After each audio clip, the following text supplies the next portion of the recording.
அதிகாரம் 120.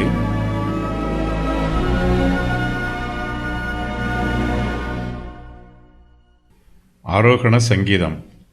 17வது நெருக்கத்தின் ஜெபம். சங்கீதம் 120 முதல் 134 வரை உள்ள 15 சங்கீதங்களும் ஆரோகண சங்கீதங்களாகும். இதன் பொருள் என்னவென்று தெளிவாக தெரியவில்லை. ஆரோகண சங்கீதத்திற்கு பொதுவாக கூறப்படும் விளக்கம்: தேவாலயத்தின் படிக்கட்டில் 15 படிகள் உள்ளன. ஒவ்வொரு படியின் மீதும் பாடப்படும் சங்கீதம் ஆரோகண சங்கீதம் எனப்படும். பாடல் குழுவினரின் தேர்ச்சி பெற்றவர்கள் பாடும் பாடல்கள். உயர்ந்த இடத்தில் உள்ள படிக்கட்டில் பாடப்படும் பாடல்கள். இசையும் உச்ச நிலையில் பாடப்படும் பாடல்கள். உடன்படிக்கை பெட்டி சீயோனுக்கு போகும்போது பாடப்படும் பாடல்கள். இஸ்ரவேலின் எல்லா கோத்திரத்தாரும் பண்டிகைகளை ஆசரிக்கப் போகும்போது பாடப்படும் பாடல்கள். பாபிலோனில் இருந்து சென்றபோது பாடிய பாடல்கள். எல்லா தேசங்களில் இருந்தும் வருங்காலத்தில் இஸ்ரவேலர்கள் கூட்டிச் சேர்க்கப்படுவதை குறிக்கும் பாடல்கள். சபையின் அனுபவங்களை பாடும் பாடல்கள். எசேக்கியா ராஜாவிற்கு கர்த்தர் அவனுடைய ஜீவனில் 15 வருஷங்களை கூட்டிக் கொடுத்தார். 15 ஆரோகண சங்கீதங்களும் இந்த 15 வருஷங்களை குறிக்கும். 15 ஆரோகண சங்கீதங்களில் 10 பாடல்களை இயற்றியவர் எசேக்கியா ராஜா. இந்த வியாக்கியானங்கள் எல்லாம் சரியானது என்பதற்கு வேதத்தில் எந்தவித ஆதாரமும் இல்லை. 5, 7, 8, 9 ஆகிய பிரிவில் வரும் கருத்துக்கள் வேத வாக்கியங்களுக்கு முரணானவை. பாபிலோனிய சிறையிருப்புக்கு முன்பாகவே இந்த சங்கீதங்கள் எழுதப்பட்டன. இஸ்ரவேலர்கள் கூட்டிச் சேர்க்கப்படுவதையும் சபையின் அனுபவங்களையும் இந்த ஆரோகண சங்கீதங்கள் விளக்குவதற்கு வாய்ப்பில்லை. ஏனெனில் தற்கால சபைக்கு 1000 வருஷங்களுக்கு முன்பாகவே இந்த பாடல்கள் இயற்றப்பட்டன. ஏசாயா 38:20 நாம் வாசிக்கிற பிரகாரம் இந்த சங்கீதங்களை ஒருவேளை எசேக்கியா ராஜா இயற்றி இருக்கலாம் என்று நாம் நம்பலாம். சங்கீதம் 132 1, 6, 10, 11, 17 ஆகிய வசனங்களை வாசிக்கும்போது 132வது சங்கீதத்தை இயற்றியது தாவீது என்பது தெளிவாக தெரிகிறது.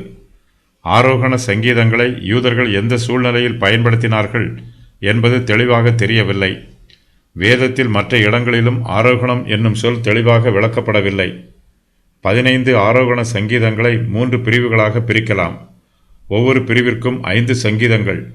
ஒவ்வொரு பிரிவிலும் உள்ள முதல் சங்கீதம் நெருக்கத்தையும் பாடுகளையும் பற்றி கூறுகிறது. ஒவ்வொரு பிரிவின் 2ஆம் சங்கீதம் கர்த்தரை நம்புவதையும் அவருடைய ரட்சிப்பையும் கூறுகிறது. ஒவ்வொரு பிரிவின் 3ஆம் சங்கீதம் சீயோன் மீது கர்த்தருடைய ஆசீர்வாதத்தையும் சமாதானத்தையும் கூறுகிறது. 120வது சங்கீதத்திற்கு ஆரோகண சங்கீதம் என்னும் தலைப்பு கொடுக்கப்பட்டிருக்கிறது. இந்த சங்கீதத்தில் இருந்து 134வது சங்கீதம் வரையிலும் உள்ள 15 சங்கீதங்கள் ஆரோகண சங்கீதங்களாகும். எருசலேமில் உள்ள தேவாலயத்தில் உட்பிரகாரம் வெளிப்பிரகாரம் என 2 பிரகாரங்கள் உள்ளன. வெளிப்பிரகாரத்தில் இருந்து தேவாலயத்திற்கு உள்ளே இருக்கும் உட்பிரகாரத்திற்கு போக 15 படிகள் ஏறிப்போக வேண்டும். தேவாலயத்தின் உட்பிரகாரத்திற்குள் போகிறவர்கள் ஒவ்வொரு படியிலும் நின்று ஒவ்வொரு ஆரோகண சங்கீதமாக பாடுவது வழக்கம். இஸ்ரவேல் ஜனங்கள் பாபிலோனிய சிறையிருப்பில் இருந்தார்கள்.